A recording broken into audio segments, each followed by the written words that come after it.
Hello dear students, कैसे हैं आप लोग? I hope you all are doing well. आपकी प्रिपरेशन अच्छी चल रही होगी, आपकी पढ़ाई अच्छी चल रही होगी।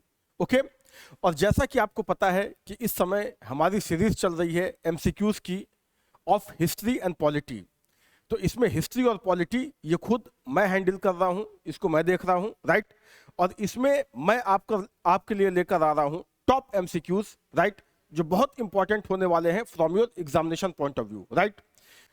और जैसा कि आप जानते हैं कि हम कितना भी पढ़ लें but eventually we have to solve MCQs, तो इनकी प्रैक्टिस बहुत जरूरी है। ओके और इसी सीक्वेंस में आज मैं लेकर आया हूं एक बहुत ही इंपॉर्टेंट टॉपिक इंडियन पॉलिटी का, विच इज जुडिशरी, राइट। और ये जुडिशरी का पहला पार्ट है, क्योंकि एक बड़ा टॉपिक है तो इसमें और भी पार्ट्स आएंगे। तो पहला पार्ट आज आपके सामने है, शुरू करते हैं। Okay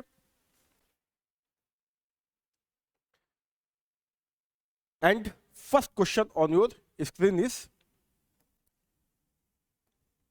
this one.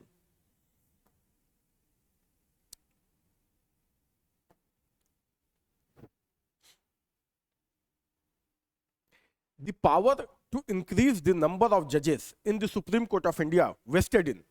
ये पूछ रहा है कि सुप्रीम कोर्ट में जो नंबर ऑफ जजेस हैं, जो जजों की संख्या है, नंबर ऑफ जजेस, who has the power to increase it, उसको कौन बढ़ा सकता है, राइट। नंबर ऑफ जजेस कौन बढ़ा सकता है?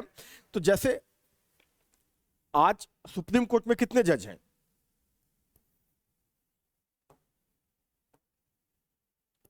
33 प्लस 1।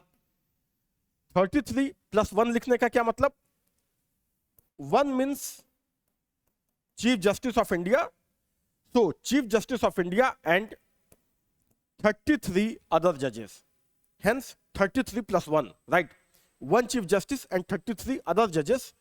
टोटल पूछा जाए तो टोटल 34 जजेस, राइट। टोटल कितने जजेस हैं? 34। ओके आपको क्या लगता है हमेशा से 34 जजेस ही थे? नो। शुरू में जब सुप्रीम कोर्ट बना तो उसमें टोटल नंबर ऑफ जजेस कितने थे?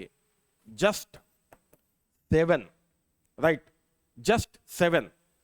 और समय समय पे इनके नंबर को इंक्रीज किया गया और आज 34 जजेस हैं, राइट। और इनफैक्ट और ज्यादा इंक्रीज करने की डिमांड होती है, क्योंकि हमें पता है कि सुप्रीम कोर्ट पे वर्कलोड बहुत ज्यादा है। Okay so 34, even 34 is not enough, right.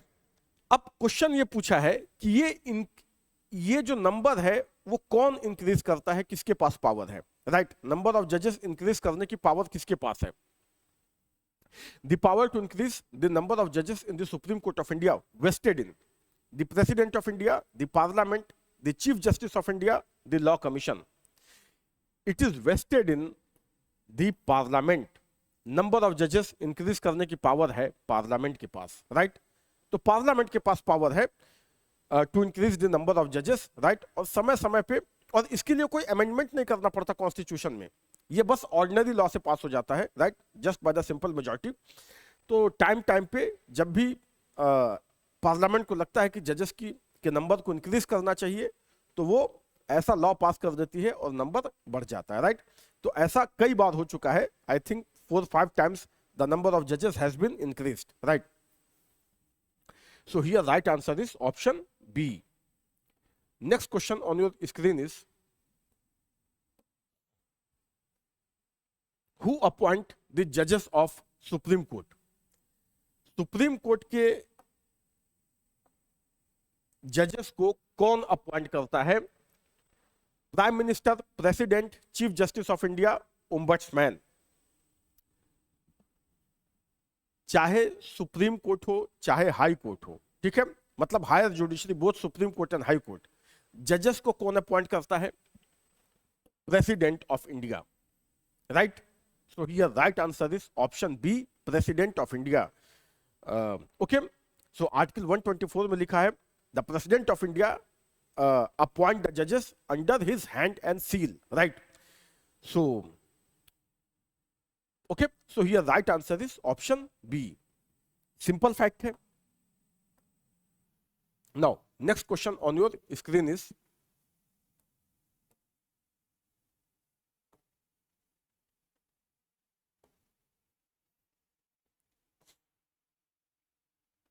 a judge of the Supreme Court may resign his office by writing a letter to.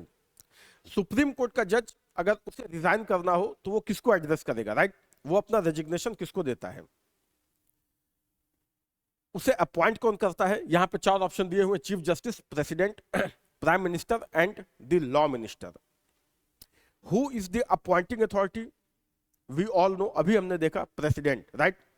तो आपको याद रखना है कि प्रेसिडेंट ही अपॉइंट करते हैं, और अगर जज को अपना रेजिग्नेशन देना हो तो किसको देता है? प्रेसिडेंट को, right? So here right answer is option B, the president. Okay, clear? Then next question on your screen is how can a जज of the supreme Court be removed? Supreme court के जज को remove करना हो तो कैसे remove होता है? ये बहुत ही कंपल्सम प्रोसेस है. देखते हैं यहां पे क्या है. यहां पे चार ऑप्शन दिए हुए हैं, क्या क्या देखते हैं. By the will of the chief justice, ये सरासर गलत है, ठीक है? चीफ जस्टिस के चाहने से नहीं जज कोई रिमूव हो जाएगा सुप्रीम कोर्ट का. By the president, no. Doctrine of pleasure, ये जजेस पे लागू नहीं होता. Doctrine of pleasure means what? By the, मतलब hold office till the pleasure of president, जब तक प्रेसिडेंट चाहे. तो ये जजेस के ऊपर नहीं लागू होता, गवर्नर वगैरह के ऊपर लागू होता है. Governor, attorney general, right, council of minister, उनके ऊपर ये एप्लीकेबल है. Doctrine of pleasure of president मतलब hold office till the pleasure of president, ये जजेस के ऊपर एप्लीकेबल नहीं है, राइट? तो प्रेसिडेंट नहीं होगा. रिमूव करते प्रेसिडेंट है, अंत में उनका सिग्नेचर चाहिए होता है, बट वो केवल प्रेसिडेंट के चाहने से नहीं होता है.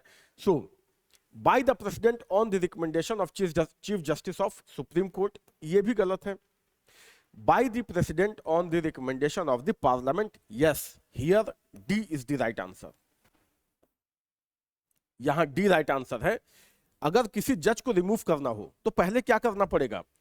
पहले एक रिजोल्यूशन पास करना होगा पार्लियामेंट के दोनों हाउस से with special majority.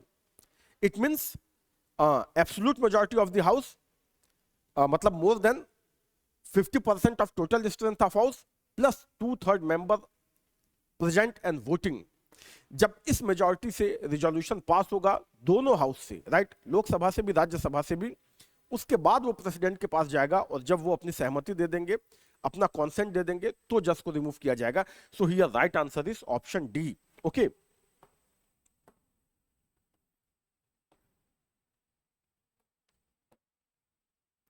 The age of retirement in the supreme court is 65 year.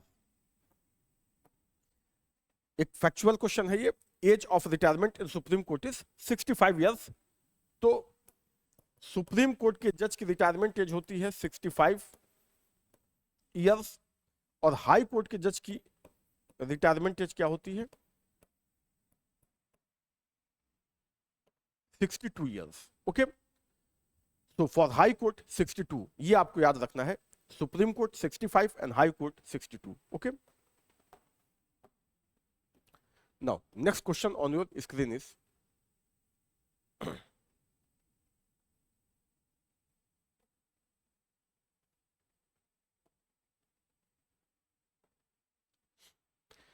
what is the provision to safeguard the autonomy of the Supreme Court of India, right?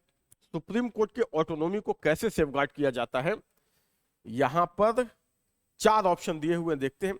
while appointing the judges of the Supreme Court, the President of India has to consult the Chief Justice of India. yes, ये तो सही है. Supreme court के जजेस को appoint करने के लिए प्रेसिडेंट को चीफ जस्टिस से कंसल्ट करना पड़ता है. यस, इनफैक्ट कॉन्स्टिट्यूशन में तो ये लिखा है कि जजेस are appointed by the president, और चीफ जस्टिस से एडवाइस लेनी होती है, केवल कंसल्ट करना होता है, राइट? बट एक्चुअली में कैसे होता है? एक्चुअली में तो सिस्टम कुछ और है. इनफैक्ट जुडिशरी का एक कॉलेजियम सिस्टम है, राइट? एक कॉलेजियम बना हुआ है जिसमें चीफ जस्टिस और 4 और जजेस होते हैं, और वो कॉलेजियम जिसको भी रिकमेंड कर देता है उसी को प्रेसिडेंट को अपॉइंट करना होता है। तो आज के डेट में ये कन्वेंशन चल रहा है, राइट, कॉलेजियम सिस्टम।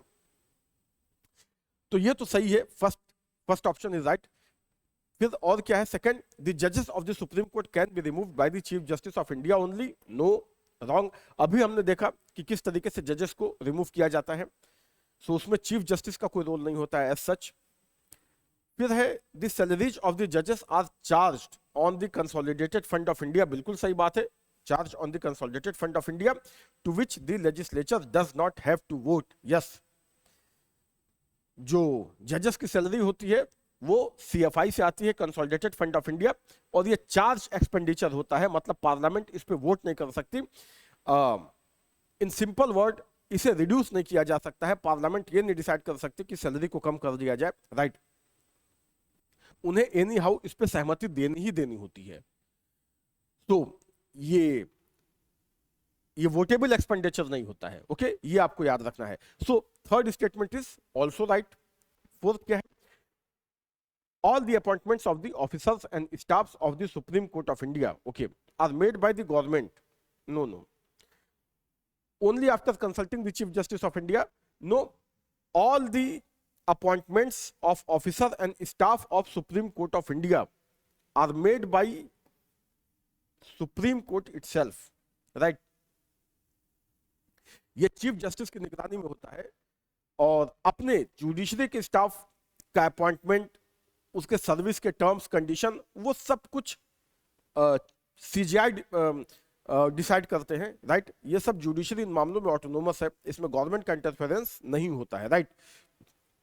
इनफैक्ट अगर जुडिशरी किसी गवर्नमेंट एजेंसी को, राइट, जैसे पब्लिक सर्विस कमीशन वगैरह को अगर ये काम देती भी है कि आप वैकेंसी निकालिए, एग्जाम लीजिए, अपॉइंटमेंट करना है, तो वो जुडिशरी की निगरानी में ही होता है, राइट। सो जुडिशरी इन मामलों में ऑटोनोमस है, तो चौथा स्टेटमेंट भी सही नहीं है, राइट। तो यहां पे राइट आंसर क्या हो जाएगा, कैसे सुप्रीम कोर्ट की ऑटोनोमी को सेफगार्ड किया जाता है, यहां पे राइट आंसर हो जाएगा 1 और 3। ये है कहीं, यस, पहला ही ऑप्शन राइट है, ऑप्शन ए 1 और 3। ये मुझे याद आ रहा है, ये यूपीएससी का क्वेश्चन है, आई थिंक इन 2012 और समथिंग, ये यूपीएससी का आया हुआ क्वेश्चन है, ओके। और डिफिकल्ट क्वेश्चन नहीं है, अगर आपने अच्छे से जुडिशरी पढ़ा है तो आप इसे सॉल्व कर लेंगे। देख के बड़ा लग रहा है बट है नहीं difficult, okay. So next question on your screen is, the जजेस of the supreme Court after retirement are permitted to carry practice before. ये पूछ रहा है कि सुप्रीम कोर्ट के जज रिटायर होने के बाद कहां प्रैक्टिस कर सकते हैं। मुझे तो पता है इसका आंसर, बट एक बार ऑप्शन देख लेते हैं। Supreme court only, high courts only, both supreme court and high court, none of this court.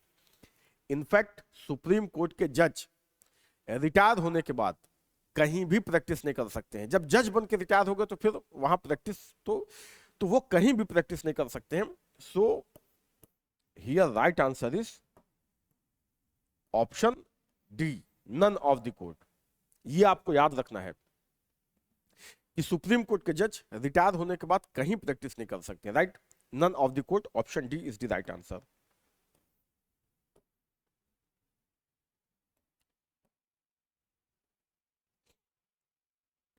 Acting chief justice of the supreme court of India is appointed by, okay.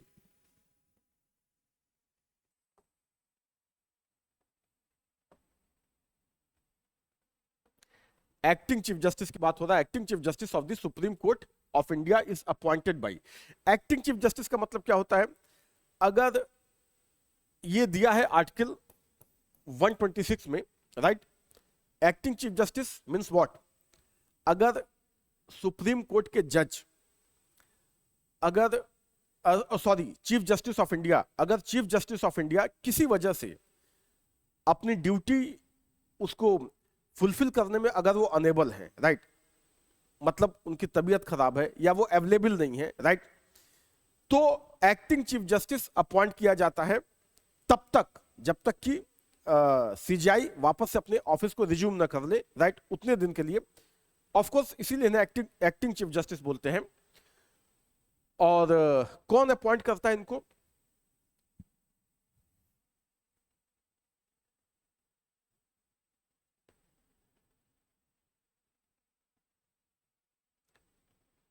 ये president तो सही है, ये आगे typing error है, मैं भी इसे नहीं पढ़ पा रहा हूं। PTOR पोर्टल ये ये टाइपिंग एरर है, ये काफी कंफ्यूजिंग है, गेस भी करना मुश्किल है कि ये क्या लिखा रहा होगा। Anyway, so here right answer is, मैं आपको बता देता हूं, इसका सही आंसर है प्रेसिडेंट। एक्टिंग चीफ जस्टिस को कौन अपॉइंट करता है? President, right. प्रेसिडेंट ही अपॉइंट करते हैं उनको भी, right. So here right answer is option C, president, आपको याद रखना है। Now next question is, the Supreme Court's collegium comprises the, इसको तो मैंने अभी डिस्कस किया आपसे। Supreme Court collegium comprises the chief justice of India, yes, and few senior जजेस for recommending the appointment to the Supreme Court. The number of such senior judges who are part of this body. Okay. क्या ये पूछ रहा है कि supreme court के collegium में एक तो चीफ जस्टिस ऑफ इंडिया होते हैं, कॉलेजियम वो बॉडी जो रिकमेंड करती है प्रेसिडेंट को कि अगला जज कौन बनेगा, right, who will be next supreme court जज। तो वो नाम कॉलेजियम ही रिकमेंड करती है और अल्टीमेटली प्रेसिडेंट को कॉलेजियम के रिकमेंडेशन को ही मानना होता है। ओके, तो इस समय ये कन्वेंशन चल रहा है, राइट। क्वेश्चन ये पूछ रहा है कि उसमें एक तो चीफ जस्टिस ऑफ इंडिया होते ही होते हैं, इसके अलावा कितने और जज होते हैं कॉलेजियम में? कॉलेजियम 5 जजेस से मिलकर बनती है, एक chief justice of India plus 4 other जजेस, total 5, right. So here answer will be option B.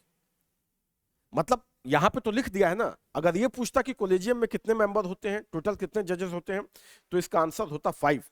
लेकिन यहां पे लिख दिया है कि चीफ जस्टिस ऑफ इंडिया और apart from chief justice of India how many other जजेस, so it's answer will be option B 4, right. So here B is the right answer.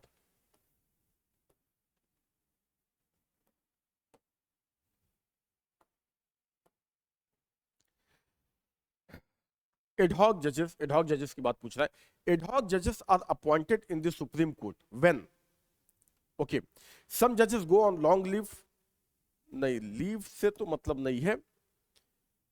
No one is available for permanent appointment, no, there is an abnormal increase in cases pending before the court,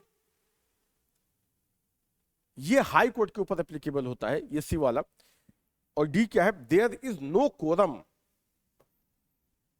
of the judges available to hold, yes, here D is the right answer। कब ad hoc जजेस का appointment होता है supreme court में? जब quorum ना हो, ठीक है। अगर कोरम नहीं है, कोरम ऑफ जजेस अगर नहीं है, और कोरम का क्या मतलब? किसी पर्टिकुलर केस को सुनने के लिए जितने जजेस की रिक्वायरमेंट है उतनी नहीं है, राइट। मतलब ऑलरेडी जितने जज हैं वो किसी न किसी केस में एंगेज हैं, और कोई पर्टिकुलर केस ऐसा है जैसे मान लो कोई कॉन्स्टिट्यूशनल केस आ गया। अब हमें पता है कि जो कॉन्स्टिट्यूशनल बेंच होती है वो कम से कम 5 जजेस की होनी चाहिए, मतलब मिनिमम नंबर ऑफ जजेस to hear the cases which involve interpretation of the constitution should be minimum 5। कम से कम 5 नंबर जजेस, 5 जजेस होने चाहिए to hear or to decide the constitutional cases, the cases which involve the interpretation of the constitution, right। अब मान लो कि कोई ऐसा केस आ गया और 5 जजेस हैं ही नहीं, कोरम कंप्लीट नहीं हो पा रहा है, राइट। तो उसके लिए एडहॉक जजेस का अपॉइंटमेंट होता है। So here right answer is option D, if there is no quorum of जजेस अवेलेबल। ओके, नेक्स्ट क्वेश्चन देखते हैं।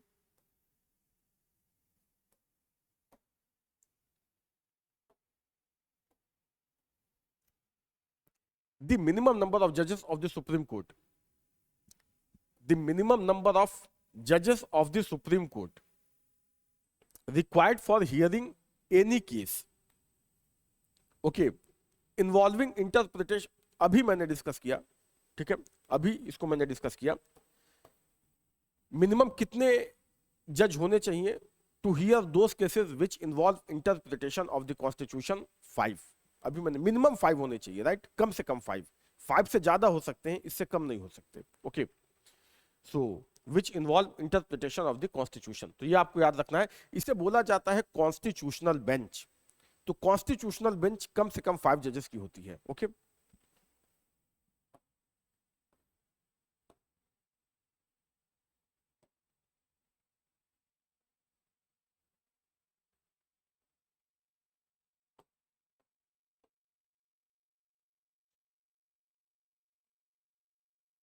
Now, the power of the Supreme Court of India to decide disputes between the center and the state falls under its, okay, power of the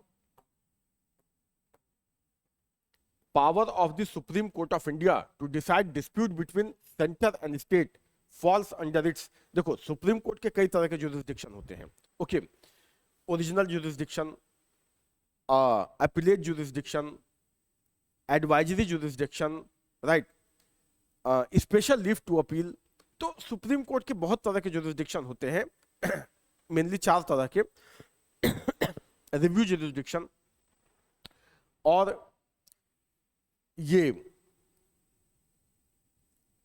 the power of supreme court of India to decide dispute between centre and state, अगर centre मतलब central government, union government और किसी state government के बीच में कोई dispute है, कोई भी स्टेट हो सकता है, राइट, तो वो कौन सा ज्यूरिसडिक्शन माना जाता है सुप्रीम कोर्ट का? It is what? Original jurisdiction, original, right, मतलब ऐसे ओरिजिनल ज्यूरिसडिक्शन का क्या मतलब है कि ऐसे केसेस सीधे सुप्रीम कोर्ट में ही जा सकते हैं और किसी कोर्ट को ये राइट नहीं है कि वो ऐसे केसेस को डिसाइड करे, right, no high court, no other court, right, किसी भी हाई कोर्ट में नहीं। आप इस चीज को ऐसे सिंपल से याद रखो, ये केवल सेंटर और स्टेट की बात नहीं है, अगर किन्हीं भी 2 गवर्नमेंट्स में, वो 2 स्टेट गवर्नमेंट भी हो सकती हैं, 2 अलग अलग स्टेट की गवर्नमेंट भी हो सकती हैं, सेंट्रल गवर्नमेंट और स्टेट गवर्नमेंट भी हो सकती है, राइट, या फिर एक साइड में सेंट्रल गवर्नमेंट और एक साइड में 2-3 स्टेट एक साथ सेंटर के ऊपर कोई केस कर, तो अगर किन्हीं 2 गवर्नमेंट के बीच में कोई केस है, कोई डिस्प्यूट है, तो वो हमेशा सुप्रीम कोर्ट में ही जाएगा, तो ये होता है सुप्रीम कोर्ट का original jurisdiction, right, so here C is the right answer. Next question is,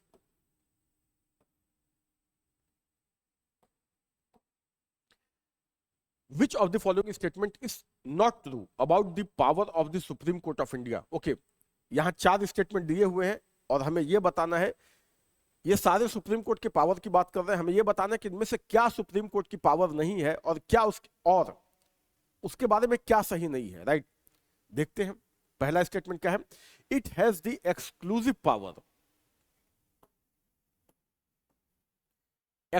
power to issue writs to protect the fundamental right of the people. पहला ही स्टेटमेंट गलत है, हमें क्या बताना है? विच ऑफ द फॉलोइंग, एक ही बताना है ना, just a minute, yes,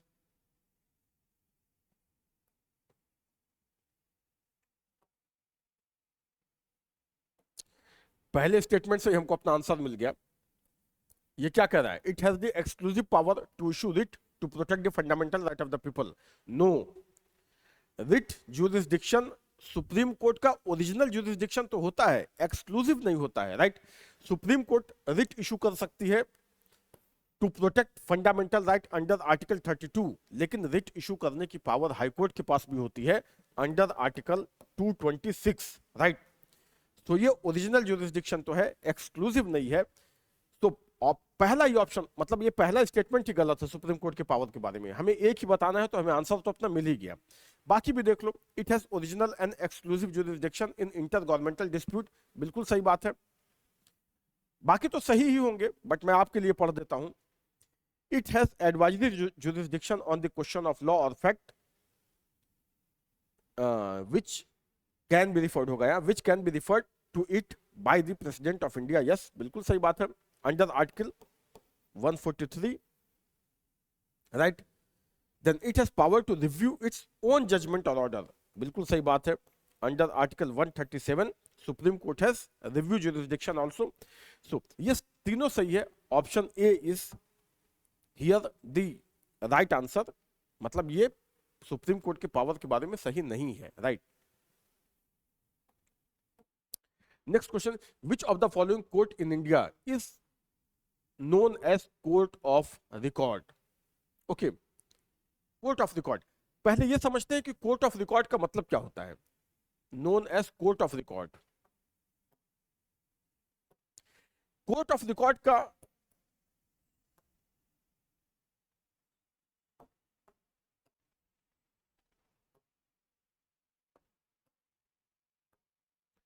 court of record का सिंपल सा मतलब यह होता है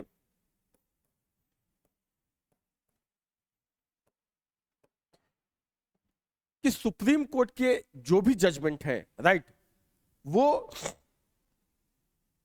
बाकी कोर्ट्स के लिए, मतलब जितने भी हाई कोर्ट है या इंडिया में जो भी कोर्ट है, उनके लिए एक रिकॉर्ड का काम करेंगे।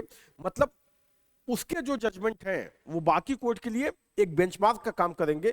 अगर सिमिलर तरह का केस आए तो उनको वही जजमेंट देना है जो सुप्रीम कोर्ट के साथ, अगर इसी तरह के केस में सुप्रीम कोर्ट ने कुछ इंटरप्रिटेशन दिया है तो वो उसे बाईपास नहीं कर सकते, राइट। सो ये कोर्ट ऑफ रिकॉर्ड है, राइट। और कोर्ट ऑफ रिकॉर्ड का एक और मतलब होता है कि अगर आप कोर्ट को कॉन्टेम्प्ट करते हैं, राइट, तो सुप्रीम कोर्ट को पनिशमेंट देने का भी राइट होता है, राइट। ये हाई कोर्ट के पास भी ये राइट है। तो ये दो मतलब होते हैं कोर्ट ऑफ रिकॉर्ड के, राइट। और कोर्ट ऑफ रिकॉर्ड कौन होता है? Both supreme court and high court, right.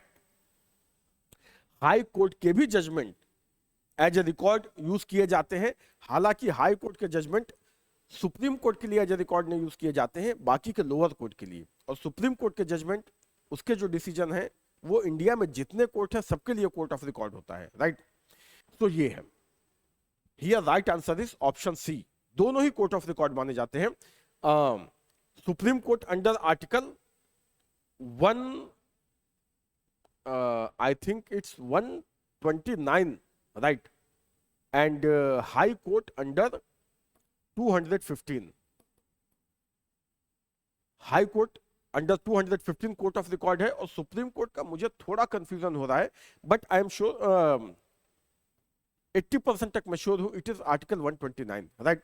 Articles slip करते रहते हैं दिमाग से, right.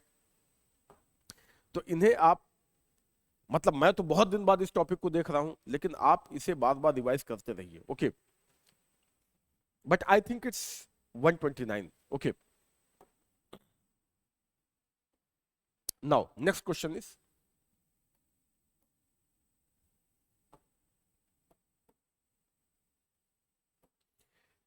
The supreme court of India is the court of record, it implies that. अच्छा, जो मैंने एक्सप्लेन किया वही यहां पे पूछ रहा है, इसका क्या मतलब हुआ? Supreme court court of record है, इस बात का क्या मतलब हुआ? यहां पे 4 स्टेटमेंट दिए हुए हैं, देखते हैं। It has to keep a record of its decision, no, इसका ये मतलब बिल्कुल नहीं हुआ।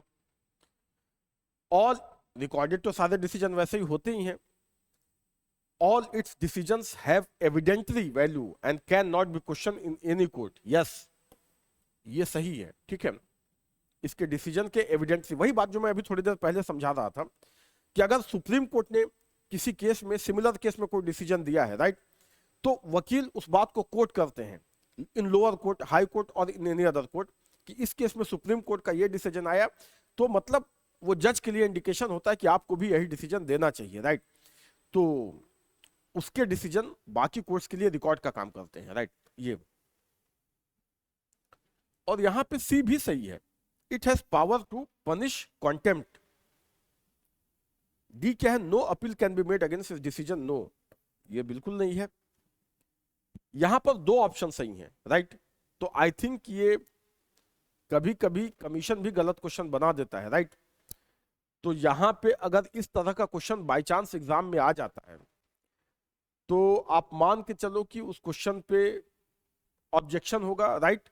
और या तो जो कमीशन होगा वो 2 ऑप्शन को सही मान लेगा या क्वेश्चन को कैंसिल कर दिया जाएगा, राइट। बट बी श्योर ये दोनों ही ऑप्शन यहां पे सही हैं।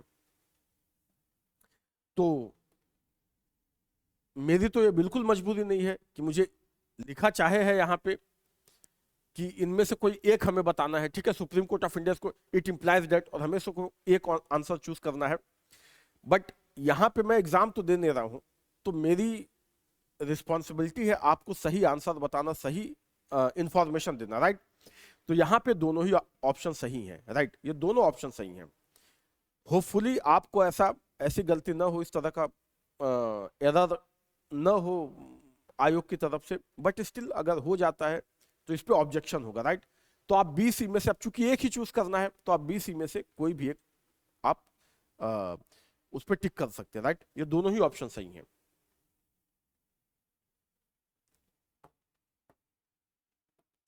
Now next question is,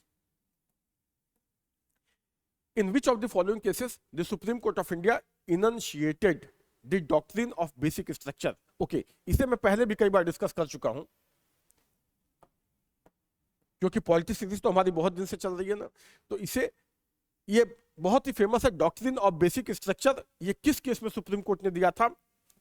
one of the most basic question, Kesavananda Bharati case, right. ये केशवानंद भारती केस में दिया था। It's a historical case. इसका जजमेंट कब आया था? In 1973, right. और इस केस में अब तक की सबसे बड़ी बेंच, अब तक की सबसे बड़ी कॉन्स्टिट्यूशनल बेंच और अब तक की सबसे बड़ी बेंच इस केस में सुप्रीम कोर्ट की बनी है। 13 जजेस की बेंच ने, 13 जजेस की बेंच ने यह डिसीजन दिया था, राइट, केशवानंद भारती का। तो here right answer is option C.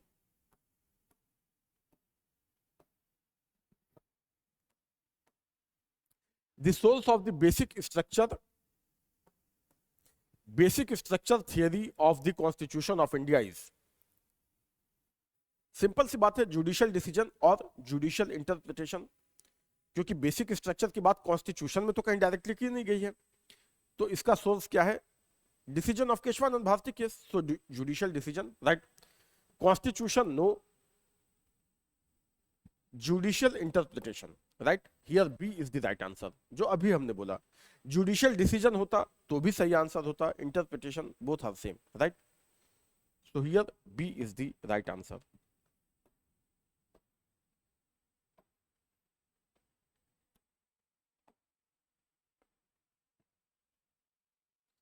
Identify the incorrect pair of case and ruling.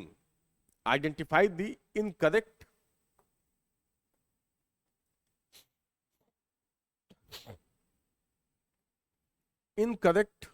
pair of case and ruling in that case by the Supreme Court. Okay. यहां कुछ केसेस दिए हुए हैं और हमें बताना है, और उसके जजमेंट दिए हुए हैं, राइट। मतलब कौन सा केस, उसमें क्या जजमेंट आया, और हमें बताना है कि इनमें से कौन सा एक पेयर गलत है, मतलब किस केस में वो जजमेंट नहीं आया, गलत दिया हुआ है, राइट। सो देखते हैं। इंदिरा सोनी केस, इसको मंडल केस भी कहते हैं। Creamy layer for other backward class, बिल्कुल सही है। इंदिरा साहनी केस में जजमेंट था, क्रीमी लेयर की बात की गई थी। Vishakha case, protection of working women against sexual harassment eight their place of work, बिल्कुल सही बात है। विशाखा केस इसीलिए जाना जाता है, ठीक है, इसका जजमेंट यही था। Maneka Gandhi case, okay, very historical case. इसमें क्या था? Article 14, 19 and 21 are not mutually exclusive. Yes, Maneka Gandhi case में और भी बातें कही गई हैं, लेकिन इसमें एक बात क्या बोली गई, इस केस से हमें अपना गोल्डन ट्रायंगल मिला। गोल्डन ट्रायंगल किसे बोलते हैं? 3 फंडामेंटल राइट ऐसे हैं जो मिलके बनाते हैं golden triangle, article 21, 14 and 19, right. तो ये गोल्डन ट्रायंगल हमें, मतलब ये 3 फंडामेंटल राइट सैक्रोसैंक्ट है, बहुत इंपॉर्टेंट है, राइट। सारे फंडामेंटल राइट ले लिए जाएं, केवल ये 3 रहे तो इनको इंटरप्रेट करके बाकी सारे फंडामेंटल राइट वापस लाए जा सकते हैं, राइट। सो ये 3, these 3 rights are pillars of the fundamental right, okay। और मेनका गांधी केस में आया था, तो ये भी सही है, तो चौथा ही गलत होगा। Bela Banerjee case, right to travel abroad, no, yes, ये गलत आंसर है, राइट, मतलब ये गलत ऑप्शन है।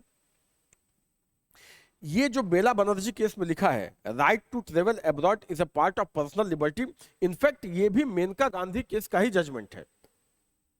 ये मेनका गांधी केस से जुड़ा हुआ है, right to travel abroad, right, ये फंडामेंटल राइट माना गया, right to travel abroad under article 21। Okay, Bela Banerjee case तो लैंड रिफॉर्म से रिलेटेड है, वेस्ट बंगाल के कुछ लैंड रिफॉर्म से रिलेटेड मामला था, राइट, तो ये नहीं है। सो यहां पे राइट आंसर क्या हो जाएगा, option D, here D is the right answer, right. मतलब ये स्टेटमेंट गलत है, बाकी सही है, तो हमें गलत बताना है, option D. Okay, now next question is the second largest bench constituted by the, अच्छा second largest, okay, first largest तो मैंने आपको बता दिया केशवानंद भारती, उसमें बनी थी सबसे बड़ी बेंच कॉन्स्टिट्यूशन की। सेकंड लार्जेस्ट किस केस में बनी थी ये पूछ रहा है, it is Golaknath case, right. Golaknath case में कितने जजेस की बेंच बनी थी, 11 जजेस, केशवानंद भारती 13 जजेस, सेकंड लार्जेस्ट बेंच बनी थी गोलकनाथ केस में 11 जजेस की बेंच। ये केस कब हुआ था, इन 1967, ओके, 1967 में। सो आपको याद रखना है Golaknath case, okay, first second याद रखना है, इसके बाद नहीं पूछेगा, ओके, क्योंकि इसके बाद तो फिर 9 जजेस की बेंच तो बहुत केस में बन चुकी है, तो बस फर्स्ट सेकंड आपको पता है तो इतना बहुत है।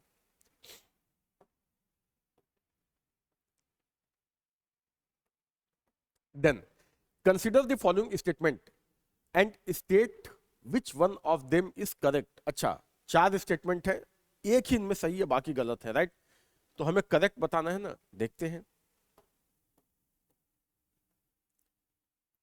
Supreme court of India has only original jurisdiction, सरासर गलत।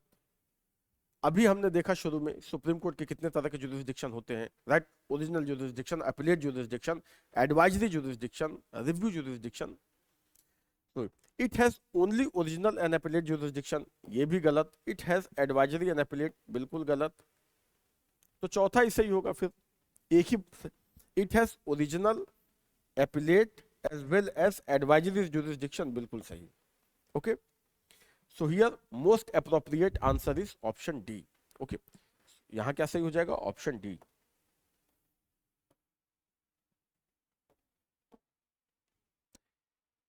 Curative petition in India can be filed in Supreme Court under article, okay, curative petition, just a minute,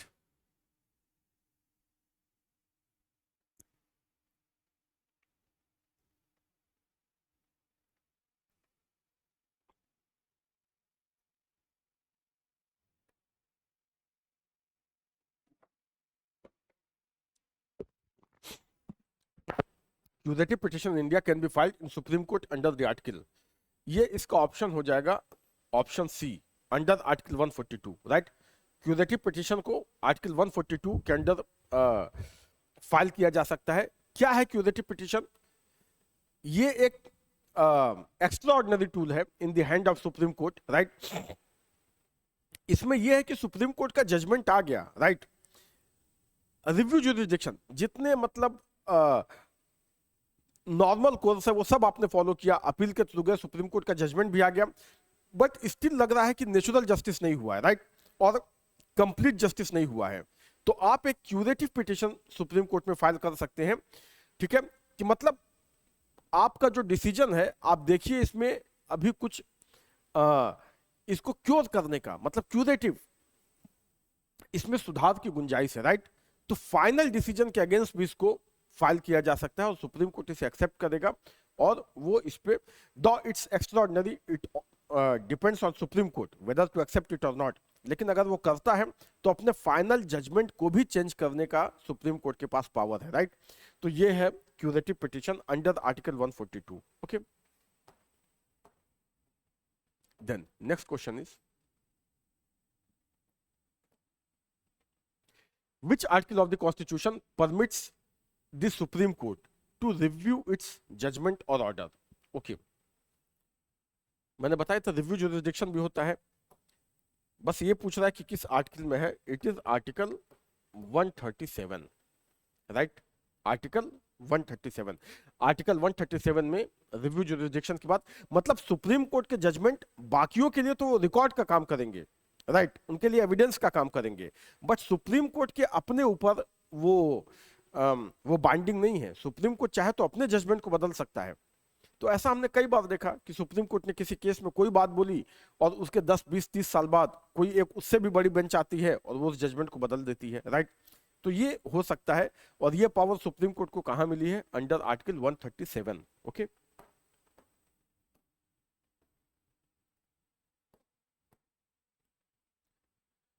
all the cases regarding interpretation of the constitution can be brought to the supreme court under its, okay, interpretation of the constitution can be brought to the supreme court under its appellate jurisdiction, option B, right। High court के पास भी power होता है to interpret the constitution, right. High court के पास भी power होता है कॉन्स्टिट्यूशन को इंटरप्रेट करने का, राइट। बट अगर आप उसके डिसीजन से सेटिस्फाई नहीं है और हाई कोर्ट ने ऐसा सर्टिफिकेट इशू कर दिया कि आप इस केस को लेकर सुप्रीम कोर्ट में जा सकते हैं, तो जा सकते हैं, राइट, डायरेक्टली नहीं। सो ये क्या होता है? Appellate jurisdiction, right. Option B is the right answer.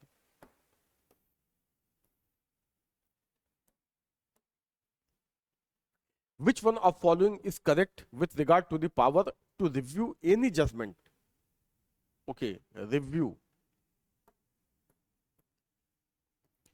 any judgment pronounced or order made by the Supreme Court of India.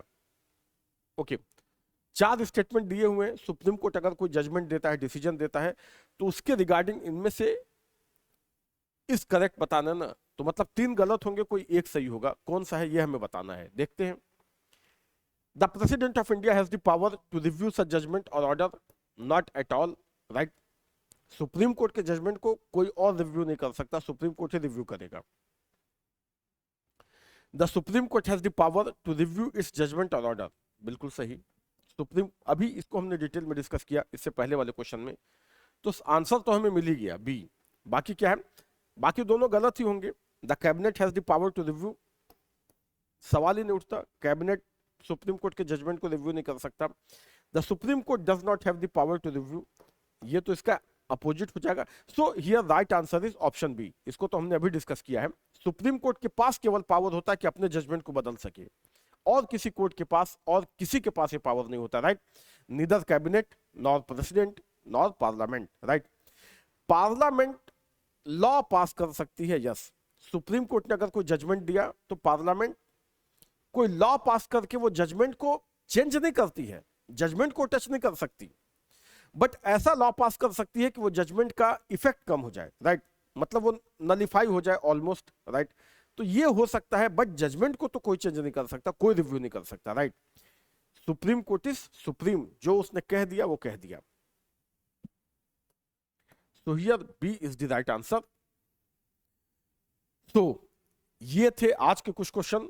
कुछ क्वेश्चन थोड़े से इंटरप्रिटेशन वाले थे, मतलब some questions are easy, some are moderate and some questions are tough। Tough भी क्या, बस थोड़ा सा लेंदी क्वेश्चंस थे, राइट। सो बेसिकली जहां तक मुझे लग रहा है वो सारे यूपीएससी के प्रीवियस पीवाईक्यूज थे, ओके। बट वो भी अगर आपने ढंग से पढ़ा हो तो ऐसा कोई क्वेश्चन नहीं था जो कि मतलब जो बुक में इजिली अवेलेबल ना हो, कुछ बस उसको इंटरप्रेट करना था, फैक्चुअल नहीं थे, राइट। तो अगर इसमें आपके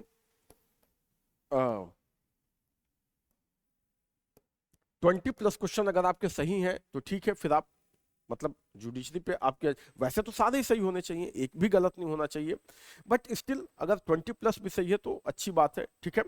और अगर इससे कम हो रहा है तो ये तो बहुत ही इंपॉर्टेंट चैप्टर है जुडिशरी, तो फिर आप इसे एक बार रिवाइज करिए, एक बार इसे अच्छे से पढ़िए, राइट।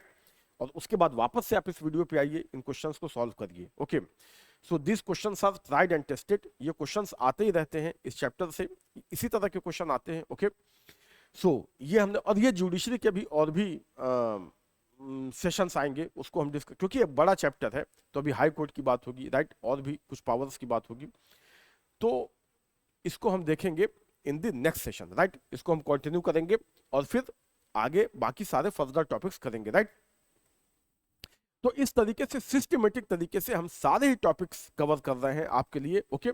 टॉप एमसीक्यूज लेकर आ रहे हैं। सो आप जुड़े रहिए हमारे साथ, राइट। और ये वीडियोस अगर आपको हेल्पफुल लग रहे हैं तो चैनल को सब्सक्राइब करिए, वीडियोस को लाइक करिए, ओके। और जो और भी आपके कलीग्स वगैरह हैं जो प्रिपरेशन कर रहे हैं उनको शेयर करिए, ओके। सो मिलते हैं नेक्स्ट सेशन में। Keep reading, keep growing, okay. Bye bye, take care.